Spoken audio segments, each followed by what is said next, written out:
Assalamualaikum warahmatullahi wabarakatuh.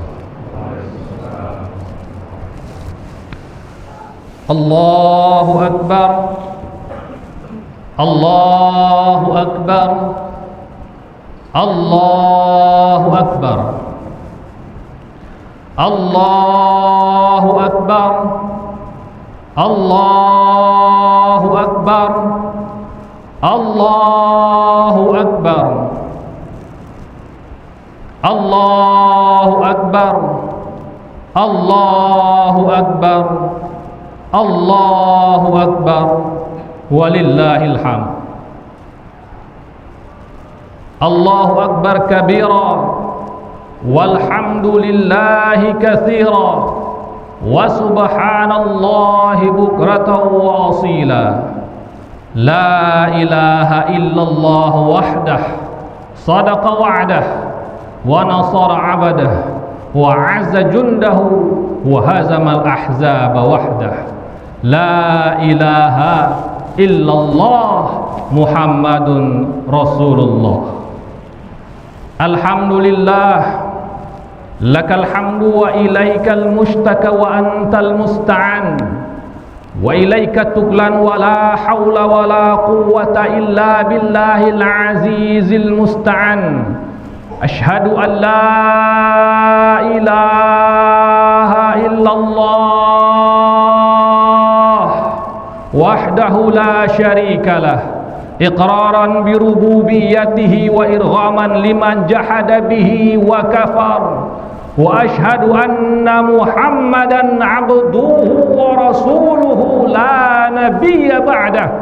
Khairun nabi arsalahu Allahu azza wa jalla basyiran wa nadhira. Allahumma fasalli wa sallim wa barik wa an'im ala sayyidil mursalin Muhammad sallallahu alaihi wasallam wa ala alihi wa sahbihi ajma'in, amma ba'd. Faya ibadallah, inni usikum wa iyaya bittaqwallah kama qala azza wa jalla fi kitabihil karim. A'udzu billahi minasyaitonir rajim. Ya ayyuhalladzina amanu taqullaha wa kunu ma'as shadiqin. Shadaqallahul azim. Hadirin jamaah salat Idul Adha yang dirahmati Allah, kita memulai khutbah ini dengan memuji Allah Subhanahu wa taala yang telah memberikan kepada kita nikmatan katsirah, nikmat yang terlalu banyak untuk kita hitung, apalah lagi hendak kita syukuri. Wa in ta'uddu ni'matallahi la tuhsuha, tak sanggup kita menghitungnya, karena Allah Subhanahu wa taala ketika memberikan kepada kita nikmat, Allah persiapkan segala sesuatunya untuk kita. Allah memberikan kepada kita kenikmatan sehat, maka Allah jadikan tubuh kita tubuh yang sehat. Allah sediakan untuk kita makanan yang halalan thayyibah. Allah berikan kepada kita ilmu untuk memasak dengan sebaik-baiknya, maka tubuh kita menjadi lebih sehat. Allah berikan nikmat harta kepada kita, maka Allah persiapkan akal kita akal yang baik, skill kita skill yang mumpuni, rezekinya ada. Itu semua nikmat dari Allah Subhanahu wa taala. Bahkan ibadah yang kita lakukan pada hakikatnya merupakan nikmat dari Allah. Lalu Allah persiapkan tubuh kita menjadi tubuh yang sehat. Kecukupan ekonomi kita cukup untuk kita melaksanakan ibadah. Keluarga kita dalam kondisi baik-baik saja. Kondisi cuaca juga dalam kondisi yang luar biasa, sehingga terlaksanalah hari ini, pagi ini, pelaksanaan ibadah solat Idul Adha, yang kemudian nanti berikutnya kita lanjutkan dengan penyembelihan. Ibadah kita ternyata juga merupakan nikmat dari Allah Subhanahu wa taala. Lalu nikmat Tuhan yang mana lagi yang hendak kita dustakan? Salawat dan salam kepada baginda Muhammad sallallahu alaihi wasallam. Beliau adalah panutan dan suri tauladan. Mudah-mudahan kita semua mengikuti sunnah beliau, lalu kita pantas mengacungkan tangan, ya Rasulullah, aku adalah umatmu, selamatkan aku, berikan syafaatmu, undang aku ke telaga Kautsarmu ya Rasulullah, agar aku dapat meminum air yang manisnya lebih manis daripada madu, yang warnanya lebih putih daripada susu, dan takkan pernah merasakan dahaga dan haus untuk selama-lamanya. Allahumma salli ala Sayyidina Muhammad wa ala ali Sayyidina Muhammad. Hadirin jamaah yang dimuliakan Allah, pada hari ini sesungguhnya kita semua bergembira. Akan tetapi memang khusus pada tahun ini, kegembiraan itu tidak sebagaimana kegembiraan tahun-tahun sebelumnya. Di tahun-tahun sebelumnya kita merasakan bahagia, ada diri kita atau saudara kita, ayah ibu kita, menantu kita yang melaksanakan haji ke Baitullah. Tetapi tahun ini subhanallah, terdengar kabar bahwasanya sekitar 1.000 orang saja yang diperkenankan untuk haji pada tahun ini, padahal biasanya bisa mencapai 2 juta orang. Silakan dilihat di televisi yang punya channel untuk ke Mekah, lihat bagaimana orang yang biasanya selalu ramai tetapi kini sepi. Namun begitu pun semua itu tidak mengurangi izzah keagungan Allah Subhanahu wa taala. Dan bahkan kejadian seperti ini mengingatkan kita semua bahwa untuk diundang ke rumahnya Allah tidak cukup hanya dengan modal uang. Siapa di antara kita yang punya uang triliunan bisa pergi ke sana sekarang? Tidak ada. Mau berapapun uang kita takkan bisa berangkat ke rumahnya Allah Subhanahu wa taala. Sebelum-sebelumnya kan banyak orang sombong. Saya bisa start pergi haji, saya punya uang 500 juta, saya tinggal ambil haji paket plus. Tahun ini saya daftar, tahun ini saya berangkat. Mana yang berangkat itu? Tidak ada. Allah runtuhkan kesombongan manusia yang menganggap uang adalah segalanya. Bukankah ini adalah hikmah yang sangat besar, bahwa sesungguhnya undangan Allah bagi kita semua ada. Tapi jangan pernah bertumpu hanya pada masalah materi saja.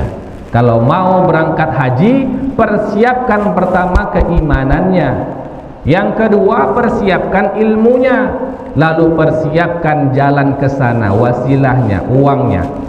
Kalau tidak disiapkan, walau berapapun uang yang kita punya, tak Allah izinkan berangkat ke sana, takkan ada yang berangkat ke sana. Termasuk saya, tak jadi berangkat, tak jadi petugas haji sama Pak Bu, tak jadi. Subhanallah. Ala kulli hal, apapun yang terjadi, semua adalah izin dari Allah Subhanahu wa ta'ala. Semua terjadi takkan lepas dari ketentuan Allah Subhanahu wa ta'ala. Pada saat yang sama, pada hari Aidul Adha yang disebut juga dengan Aidul Kurban, umat Islam sangat-sangat dianjurkan untuk melaksanakan penyembelihan. Bahkan Rasulullah sallallahu alaihi wasallam mengingatkan, "Man kana lahu sa'ah," siapa yang mempunyai kelapangan. Lapang apa? Lapang hartanya, sudah cukup dia berikan untuk keluarganya. Siapa yang memiliki kelapangan, walam yudhi, tetapi kemudian dia tidak menyembelih kurban, fala yaqrabanna musallana, jangan coba-coba dekati tempat sholat kami. Seandainya Rasulullah masih hidup sekarang, lalu dilihat ada orang kaya, rumah bertingkat, mobil 2, tapi dia tak berkurban, disuruh pulang sama Rasulullah. Untunglah pengurus masjid ini tidak demikian. Dari awal sudah menghimbau yang punya rezeki lebih, ayo datanglah, ya, datanglah. Dan sesungguhnya kurban ini, Masya Allah, ketika tadi diumumkan tahun ini meningkat daripada tahun sebelumnya, padahal di banyak masjid di kota Pekanbaru semua rata-rata menurun.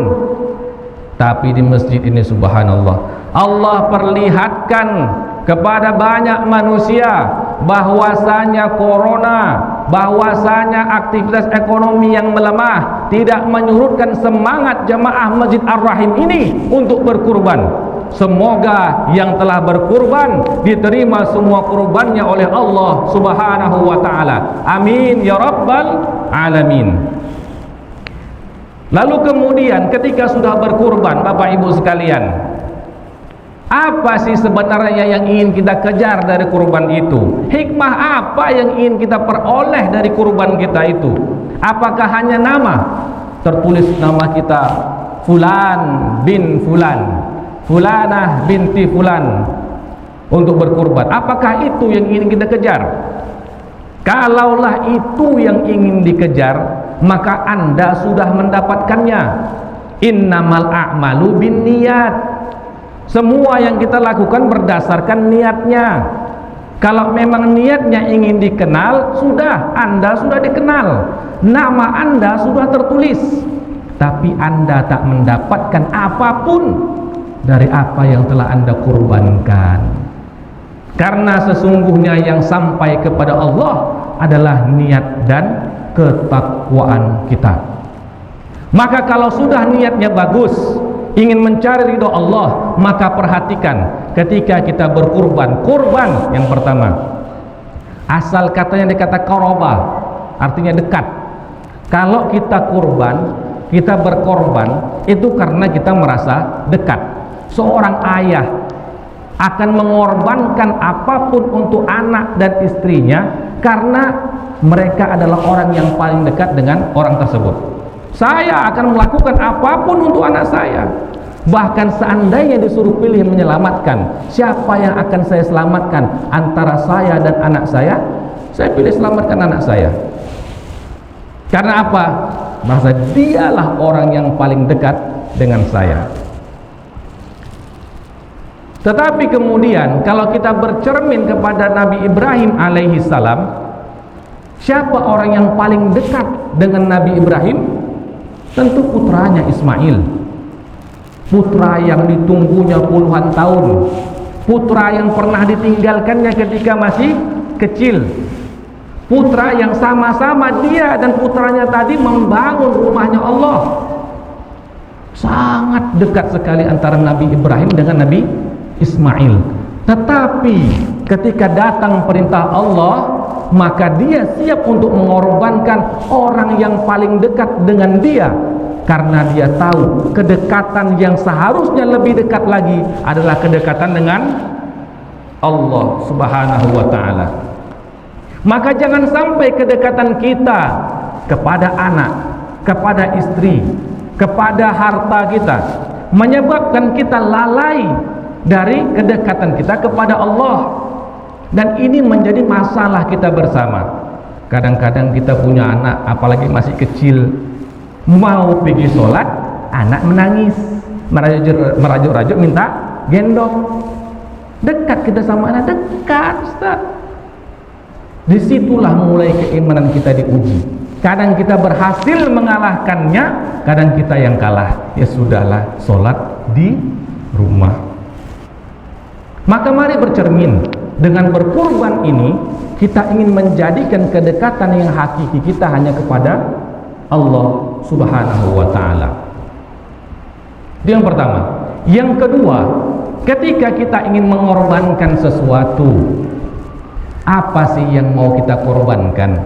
Kita korbankan yang sisa-sisa. Boleh, boleh, tak ada masalah. Tetapi Allah Subhanahu wa ta'ala firman, lan tanalul birra, kalian takkan mencapai kebaikan yang sempurna hatta tunfiqu mimma tuhibbun, sampai kalian memberikan, mengorbankan sesuatu yang kalian cintai.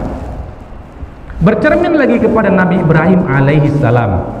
Siapa manusia di muka bumi ini yang lebih dicintai daripada Nabi Ismail? Tidak ada. Nabi Ibrahim sangat mencintai putranya Ismail. Tetapi ketika datang perintah Allah, bahkan untuk hal yang paling kita cintai itu wajib kita korbankan. Itu ujian sesungguhnya. Kita sekarang sama-sama susah Bapak Ibu sekalian. Susah, ekonomi melemah. Tabungan ada, tapi mau berkorban Pak, kepingin, tapi kenapa kita mikir ini kondisi lagi susah, ekonomi masih lemah, tabungan saya sekian, kalau saya berikan untuk kurban sekian nanti takut kita. Padahal besok entah masih hidup, entah tidak tahu lagi kan. Oh, untuk anak kita, memang anak bapak sih hidup besok, siapa yang pernah dijamin? Nabi Ibrahim alaihissalam ketika masih punya putra satu-satunya, ya, masih putra satu-satunya, itu mau dikorbankan, maka dikorbankan. Hasilnya apa? Allah tambahkan satu lagi, kan jadi dua, Nabi Ibrahim dan Nabi Ismail dan Nabi Ishak. Ternyata Allah subhanahu wa ta'ala ketika menguji kita dengan sesuatu yang kita cintai, Allah akan ganti dia dua kali lipatnya. Maka jangan pernah khawatir apa yang sudah dikeluarkan dari tabungan itu, dari rekening itu, keluar jadi satu kambing, keluar jadi satu kerbau, keluar jadi satu sapi.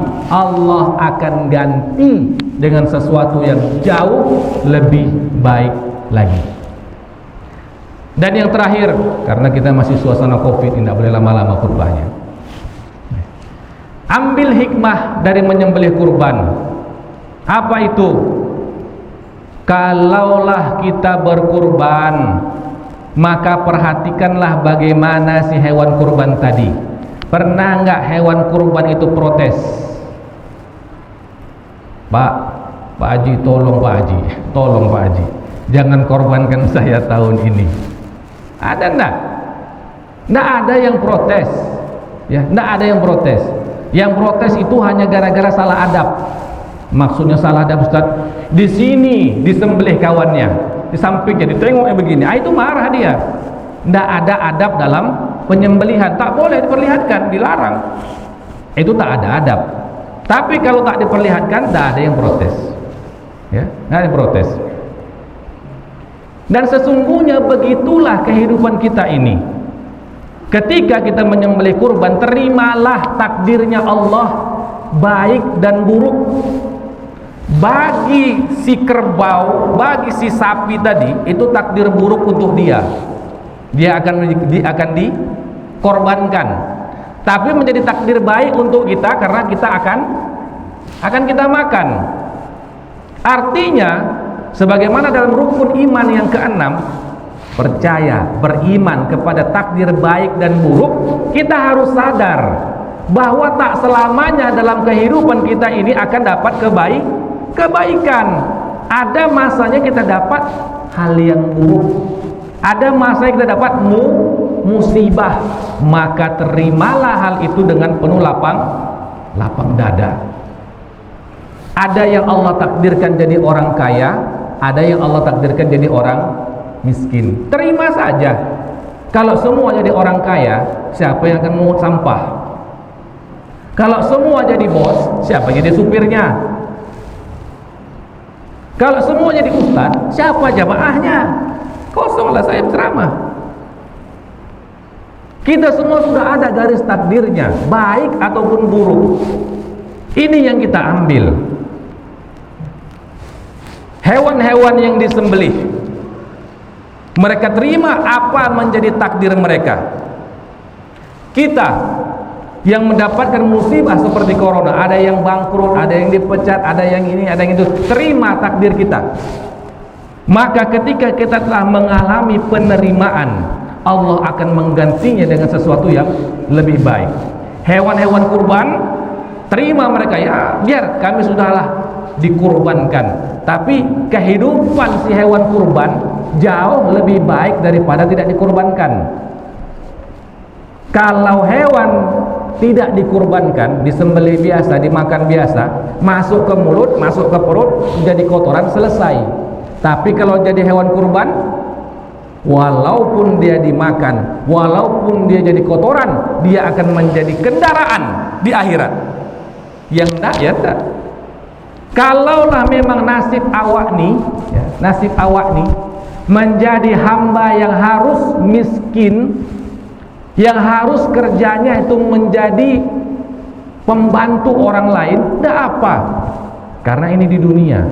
Yang penting nanti Allah ganti kesusahan saya di dunia dengan pahala yang besar di akhirat. Itu adalah hal yang paling penting dalam kurban kita tahun ini. Sadari bahwasanya takdir Allah itu berlaku, ada yang baik dan ada yang buruk. Kalau hewan kurban mampu, apalah lagi kita yang manusia yang lebih berakal untuk menerima takdirnya Allah Subhanahu wa taala. Mudah-mudahan hal ini dapat bermanfaat untuk kita semua. Semakin semangat kita berkurban, lihat nanti hewan kurbannya kalau memungkinkan, lalu masuk ke dalam hati. Dia terima dikorbankan, aku terima semua takdir yang Allah berikan kepadaku. Barakallahu li wa lakum fil Qur'anil azim wa nafa'ni wa iyyakum bima fihi minal ayati wa dzikril hakim wa taqabbala minni wa minkum tilawatahu innahu huwas samiul basir.